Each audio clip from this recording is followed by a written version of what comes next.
Well, good afternoon, everyone, to the Owensboro Board of Commissioners Work Session, March 8th, 2022. I'd like to thank all my staff people and department heads and offensive and defensive players for the city of Owensboro who are here today, and I want to thank you very much. I will call this meeting to order, and the second item on the agenda is the Juvenile Curfew Survey results. Major J.D.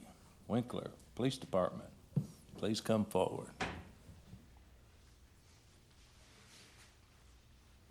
How are you, sir? And I don't know if y'all have if y'all have the PowerPoint of the results. It's on there.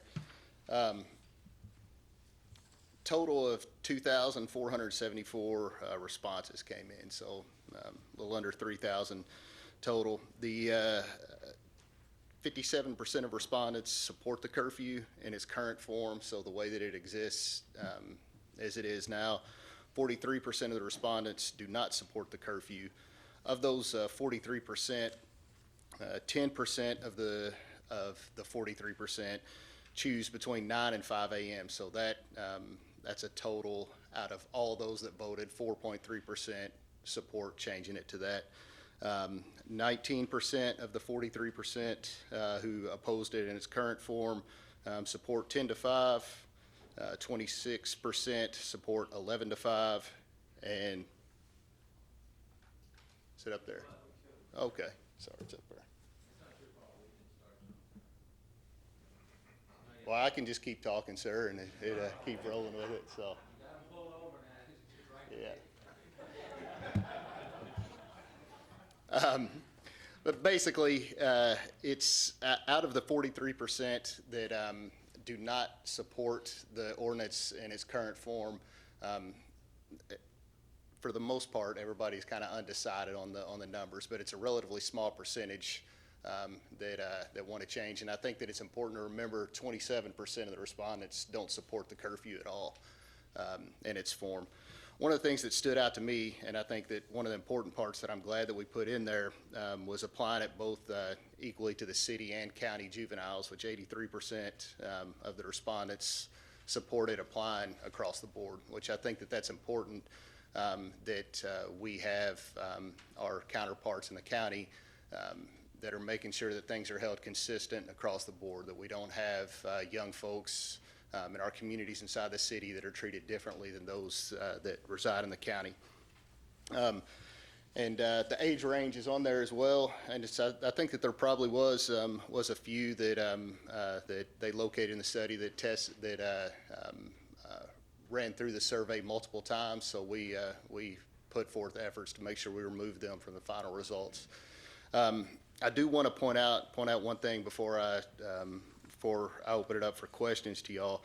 I had one of our detectives, I spoke with them a couple days ago, and they was talking about one of the juveniles, particularly one of the juveniles that have been involved in some of the violence that we have. I think we have to understand that all of the juveniles involved in this is limited to a couple dozen, in that ballpark. You could narrow it down even more to maybe less than 10, 7 or 8 that are actually involved in the violence that's in here.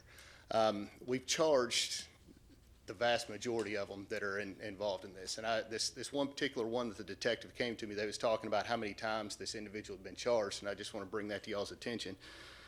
One juvenile who's 17 years of age now has received 36 criminal citations, a total of 67 charges, 5 charges involving guns, theft by unlawful taking of a firearm, 3 wanton endangerments for discharging a firearm, and another firearm charge from another agency. So I think it's important that we remember that I doubt that this juvenile would be concerned with a curfew violation.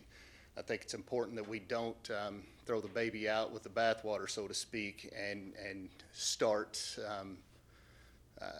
creating an ordinance that would target the juveniles that aren't causing any problems, which is the vast majority. We have thousands of juveniles that are doing the right thing out there. So I just think it's important that y'all take that into consideration.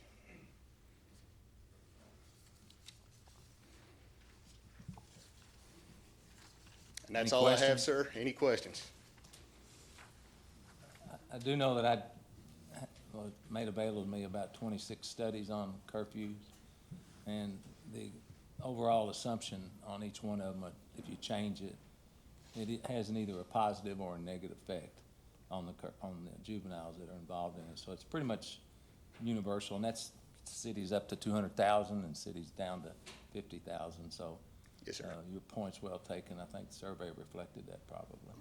Yes, sir. Okay. Anybody else? You are dismissed. Thank you, sir. Thank you. Mayor, before we move on, if I could add just one thing, because there was a question on there about city and the county ordinance. Right now, there is the same curfew. So I did talk to Judge Mattingly about that just as a courtesy. So he knew that question would be on there. I think we acknowledge it from an enforcement issue. It should probably remain the same in both jurisdictions. So just wanted to mention I had that conversation with him just as a courtesy, so he was aware of what we were discussing. Of course, he'd seen the media coverage, so he knew it was a consideration for the commission. Thank you. Next item on the agenda, number 3, Kevin York Culligan, city engineer.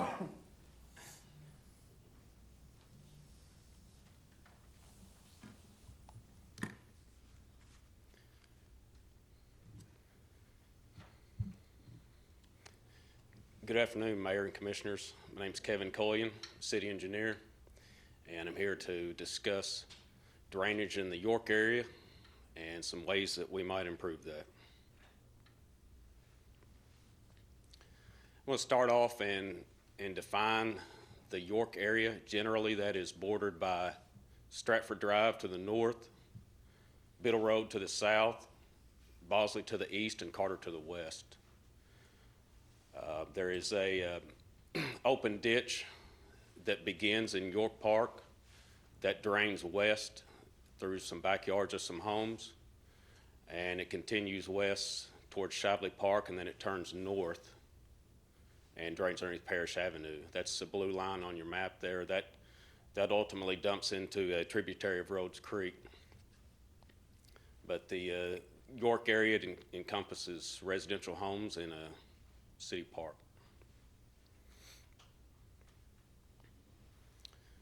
Brief history on the area. In approximately 1980, the city constructed some improvements related to drainage. They constructed the paved ditch that is in those residential areas that you see there today. And we also replaced the pipe underneath Parish Avenue to a larger conveyance.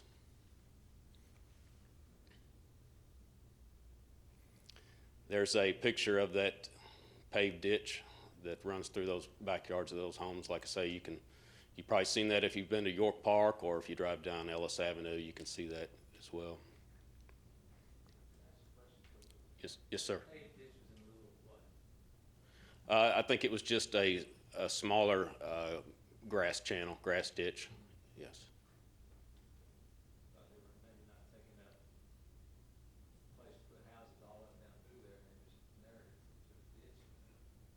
Yes, so I don't know specifically, but I think it was enlarged with that project, and then also the paving on the invert just kind of helps with maintaining flow. Then along comes 1999, the city implements the Stormwater Master Plan. It identified some additional improvements in the area. The goal of the master plan was to mitigate flooding for a 25-year storm event. We'll talk about that a little bit more later, but the master plan recommended that paved ditch become even larger, recommended a basin downstream, and also a box culvert under Carter Road.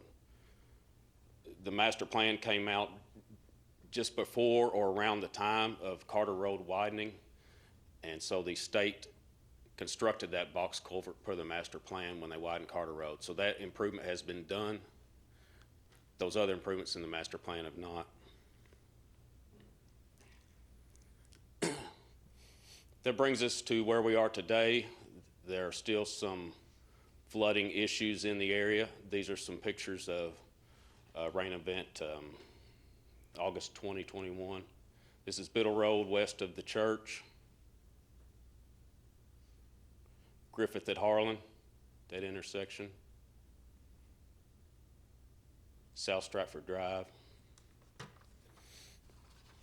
and South York Street. Those are some of the usual suspects of flooding. The commission and members of the public voiced concerns about flooding in this area, and the engineering department was tasked with performing a stormwater evaluation. To help us do that, we consulted with Strand Associates. The study area is generally, as I previously described, limited to Stratford Drive to the north, Biddle to the south, and Carter to the west.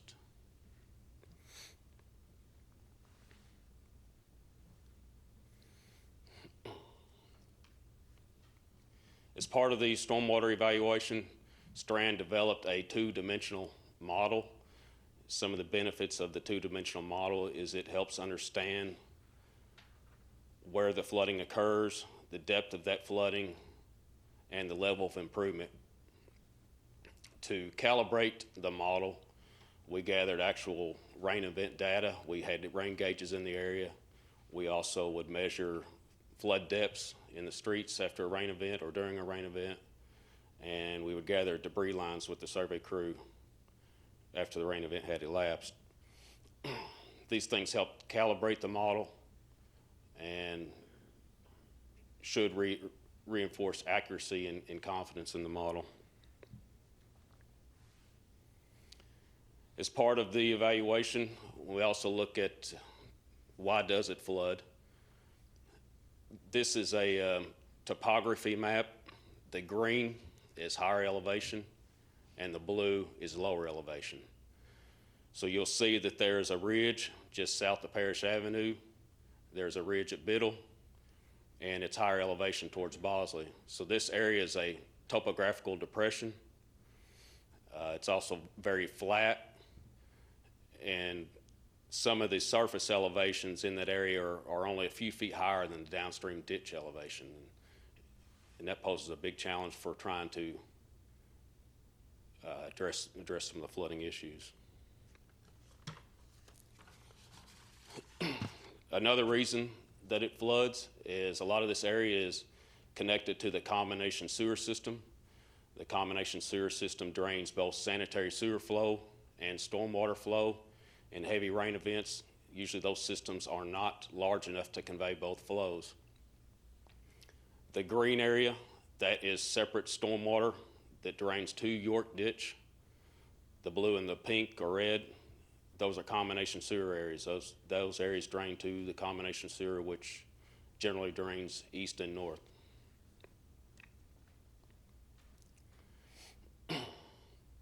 When we look at improvements to the area, we look to separate that stormwater flow from the sanitary sewer flow and develop its own pipe or conveyance.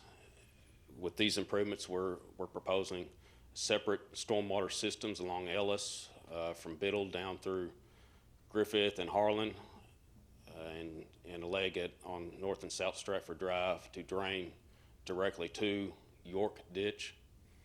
It would also involve increasing the size of the channel of York Ditch and a downstream basin to mitigate that flow. So we go back to the 2D model. We look at existing conditions and then compare those to proposed conditions after the improvements. Whenever we look at these models, we analyze it for different storm events. You've probably heard terms like a 100-year rain event, a 25-year rain event. A 100-year rain event is of higher magnitude. It occurs on a usually less frequency. So a 100-year rain event has a 1% chance of occurring in any given year. As comparison, a 25-year rain event is lesser magnitude, but would occur has a 4% chance of occurring in any given year. A 10-year, less than the 25, 10% chance of occurring in any given year. This is a 1 year, so this would be, this will reoccur more often. This is existing conditions. The blue is the inundation, areas that are inundated or flooded, and there's a legend to the right, and you can kind of match that up with the color, corresponding color of that blue to kind of see how deep that flooding is. This will be proposed on a 1 year. I'm going to go and jump to the 10 because it shows a little better. This is a 10-year existing conditions today. You see the flooding at some of those areas I had the pictures of, the Griffith and Harlan, the Biddle, the South Stratford Drive.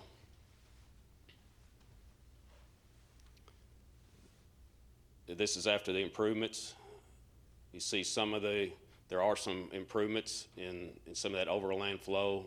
We still have some flooding primarily at the Griffith and Harlan and South Stratford Drive.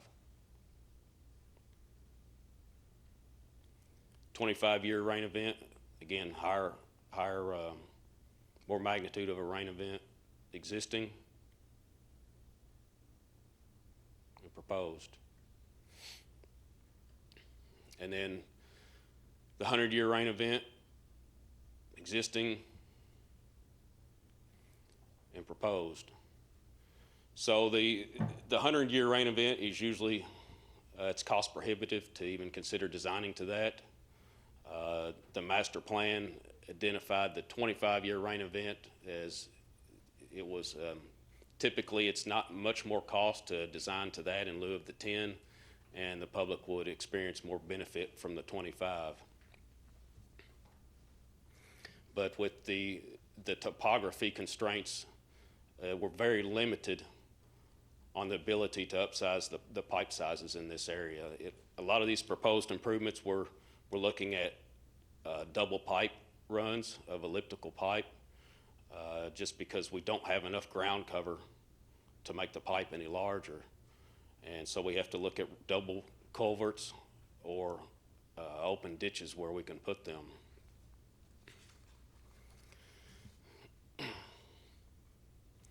So this was a planning level study. The planning level, what we think the cost estimate of these improvements would be around $5 million. Overall, flooding is reduced. However, it's just not feasible to get to that 25-year improvement at all locations.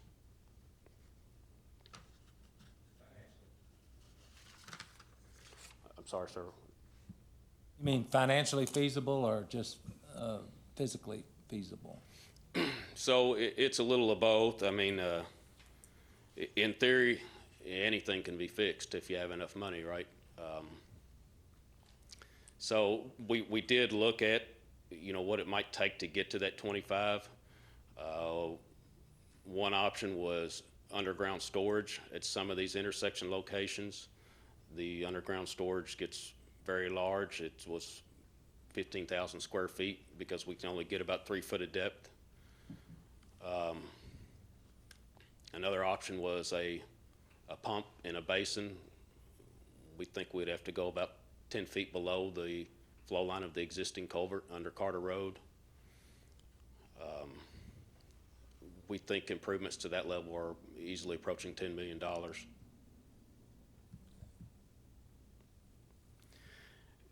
That concludes my presentation, and I'll take any discussion, comments, or questions. Any comments, Commissioner Sanford?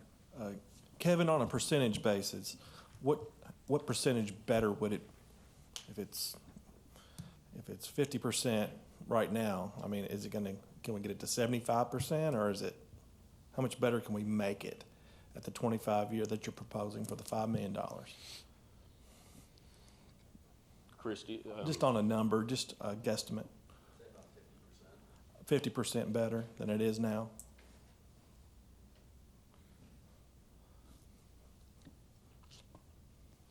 I was curious, how many homes do you think this will affect overall in that area would benefit? Do you know? This study area is about 200 homes. Yeah. This Chris Russ with Strand Associates. Thanks, Kevin. There's about 240 houses within the study area as part of this evaluation. When we looked at that 25-year event, about 150 to 160 houses, or about 2/3 of the houses within the study area, are in real close proximity to where some of the flooding occurs in the streets or within some of the yards. With the improvements, it looks like we're able to get that number in half. So instead of 160 properties, we're down to about 80 properties that are still in close proximity to some of the flooding conditions, but the flood depth would be a lot lower than what it is today. So that, you mentioned kind of throwing a percentage out. That's why I'm saying maybe about 50% of the houses would no longer be in close proximity to where the flooding is. But we wouldn't necessarily be able to completely eliminate the flooding throughout all of the streets in that 25-year event.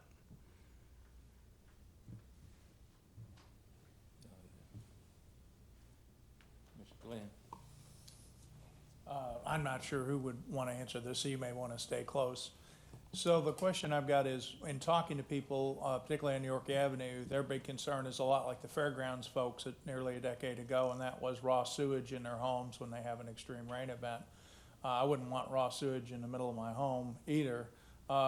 Would this solution help specifically address that issue? Because you say part of it is we've got combined sewer lines and that's causing it. Yeah, so the majority of the study area is currently connected to those combination sewers. So any of the proposed alternatives in here that include new storm sewers to offload that drainage from the combined sewer system is essentially taking flow off of the combined sewer system, which will help alleviate that concern. Because that was, and then the last thing, two-way street. Is there anything the residents could do in terms of how they set up their yards, like putting rock down instead of having grass? Is there anything they could do on their property that would help mitigate this problem from your experience? As Kevin mentioned, it seems to us like the biggest constraint here is just the topographic nature of the area, how flat it is. I would typically say if there was a little bit more relief here, maybe there's some better drainage or swales that could be incorporated on individual lots. But even that seems pretty challenging just based on how flat the area is here, particularly some of those locations on either side of York Ditch where the ditch itself is only like a foot to 2 feet below the adjacent streets on either side of the ditch. So there's just not a whole lot of topographic relief here that allows us to get the drainage quickly to the ditch. So there are some constraints that really, I would say, may be challenging for homeowners to try to make an improvement on their individual lot. Thank you. Thank you both. So if we do the plan that you're talking about, it's definitely going to help the flooding. I mean, it's going to be shallower. Is it going to go away quicker? What's the main effect it's going to have with the 10-year? I think the main effect would be there's fewer areas. You saw there's a couple intersections, like mainly the Griffith and Harlan and the South Stratford Drive that are still, there's really not a whole lot of improvement there. But generally, those other areas, there is a little less areas, surface area flooded. Thanks. Yes.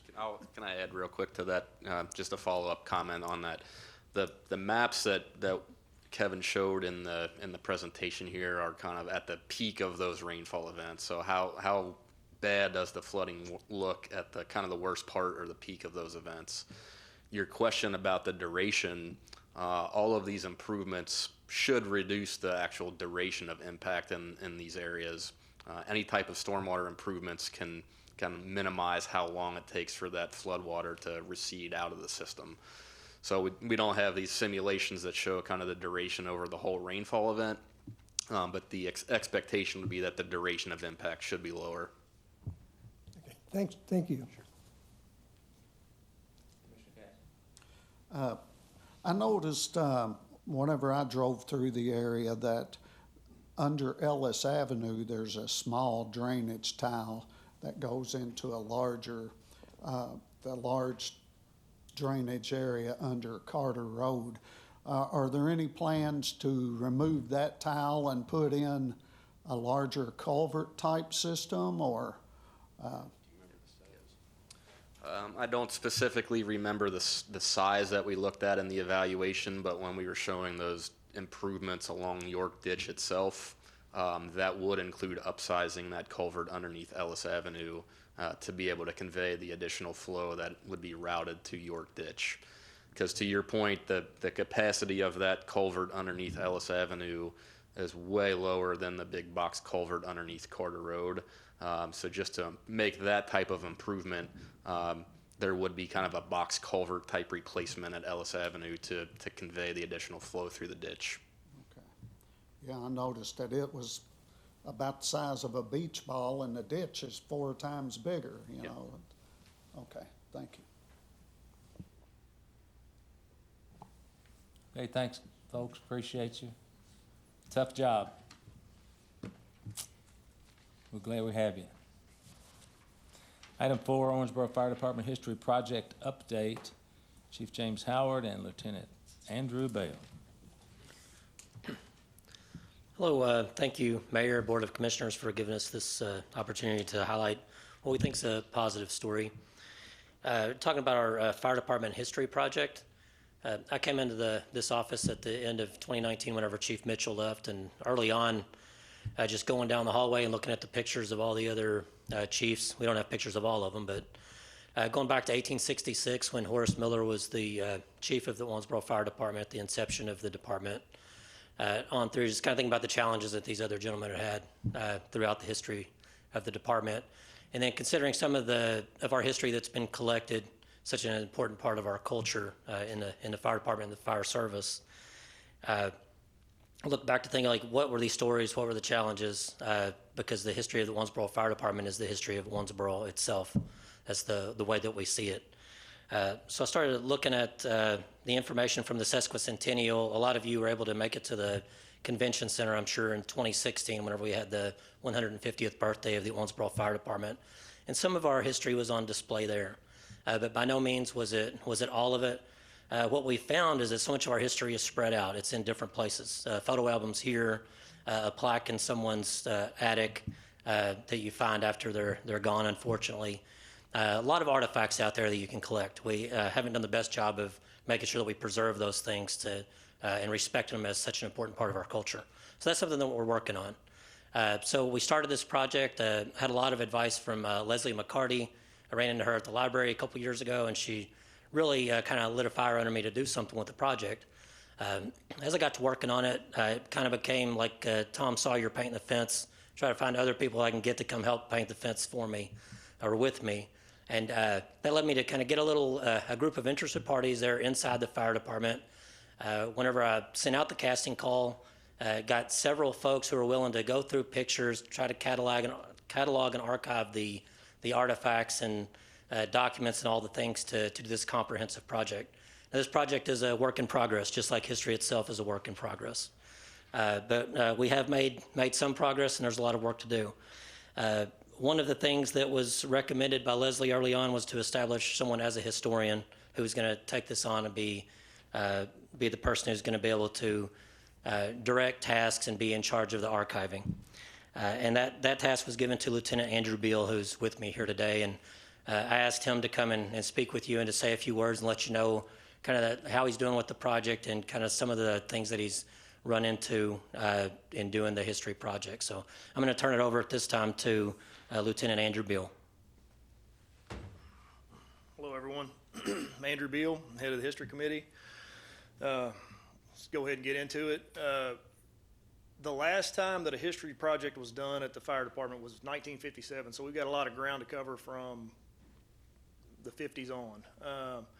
The whole purpose of this is to kind of track the progress and growth of the fire department along with the growth of Owensboro, because it really started kind of as a one-horse town and bucket brigades, and then we got the city charter and decided, okay, we need some kind of fire protection, and from there went to steam engines, which then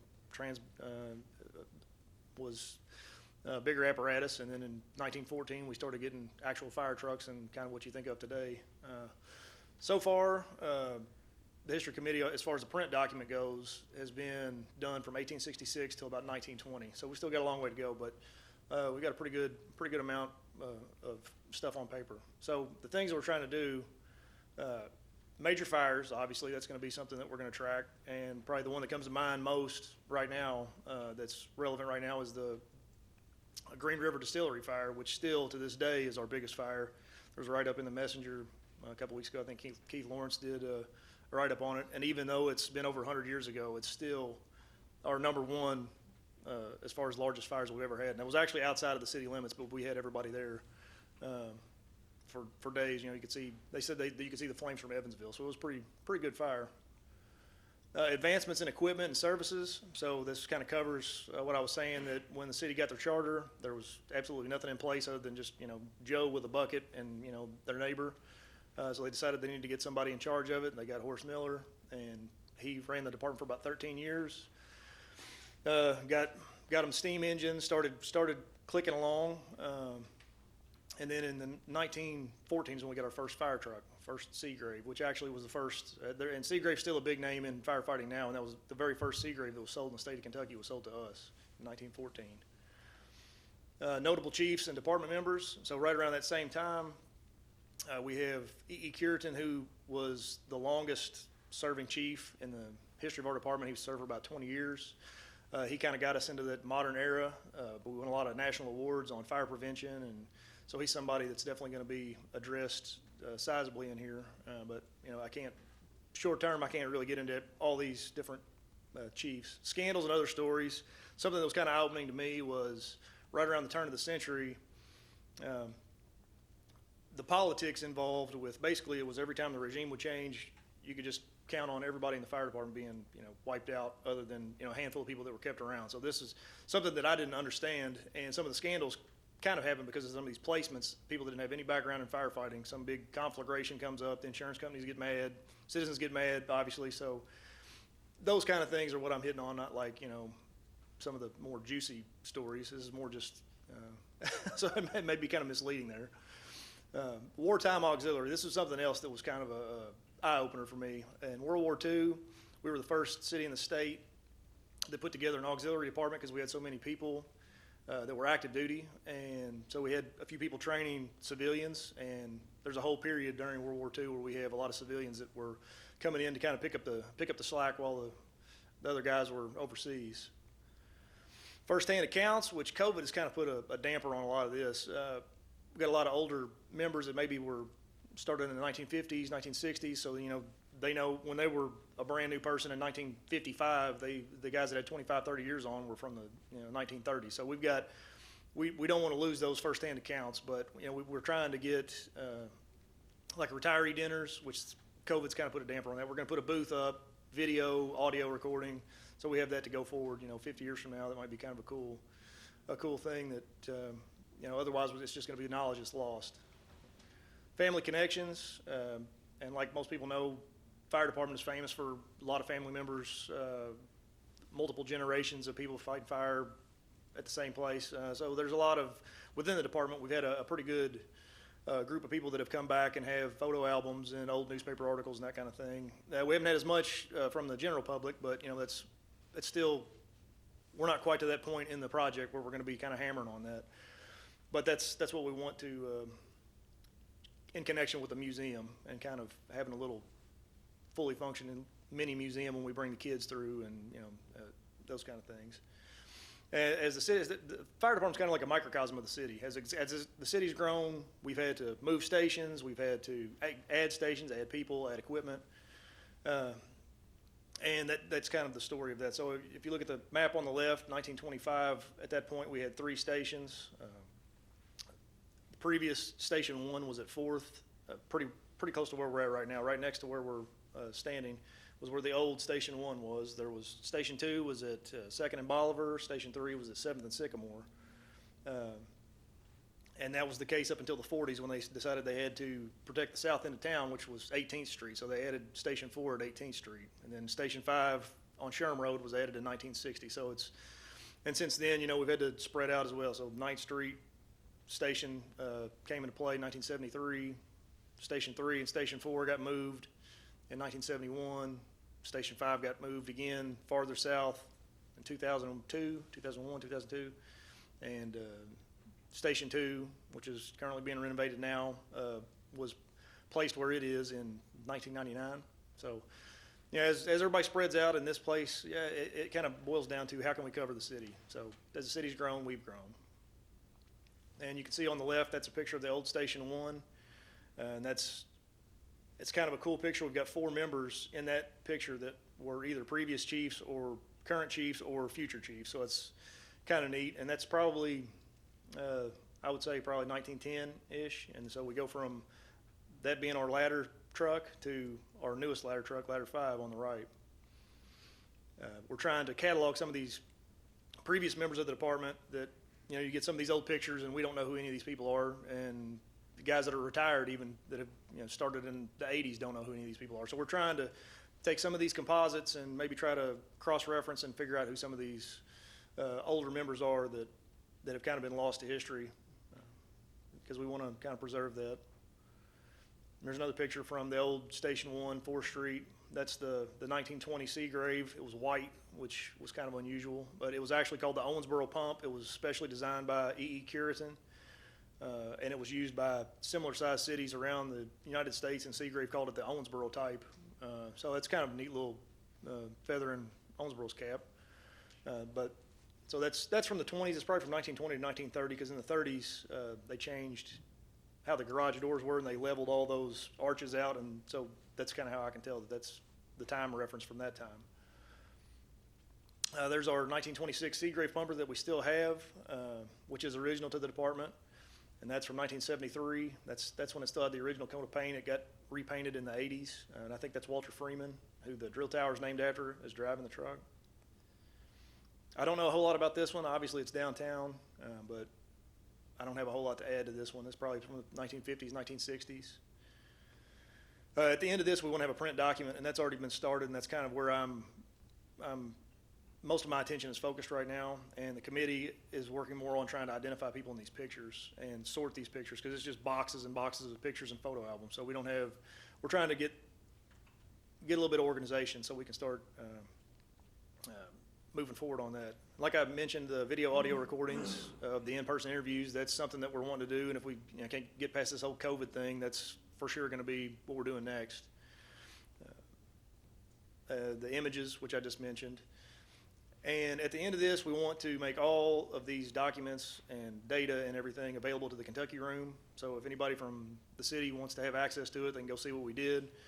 And we had a lot of help from the Kentucky Room on the research on newspaper articles from basically they worked on from 1920s to the 1980s because they had access to the system that we didn't have. So we worked on the early period and the later period, and they said, here's a thumb drive, and it was a ton of material. So it was very, very, very awesome, and they just went above and beyond more than what I would have expected. And so this is we presented them with a plaque in appreciation for their work, and that's the Kentucky Room staff and my ugly mug up there too. So that's basically the size of it. It's a work in progress. We'll keep you updated, and as we get it done, we'll let you all see it and go from there. Any questions? Good, okay. All right, thank you very much, appreciate it. So you said to have it done end of this year? Is that what you said? You said have it done by the end of this year? Is that Hopefully. It's a volunteer committee, so it just depends on how busy we are. But yeah, it'd be nice to it'd be at really least get the cool. print document done. It should be. I believe you can do it. You're on top of it. Thank you. Okay, next item on the agenda, city projects list, city manager Nate Pagan. Thank you, Mayor. The Welcome. project list was in your packet. I trust you've had a chance to review, and as always, staff is happy to address any questions or comments about those projects you might have. Any questions?